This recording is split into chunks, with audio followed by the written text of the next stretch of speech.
एक गाड़ी 90,000 की निकलवा के लाए तुरंत।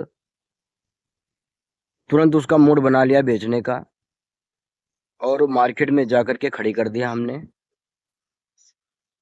और मार्केट में उसकी कीमत लग रही है 70,000 रुपये। और वही गाड़ी अगर हम शोरूम में जाकर खड़ी कर दें तो उसकी कीमत हो जाएगी 90,000। तो दोस्तों, इसमें गाड़ी की कीमत नहीं है, इसमें मार्केट और शोरूम की कीमत। तो दोस्तों, कहना यह है कि आप वहीं पर खड़े होइए जहां पर आपकी इज्जत हो।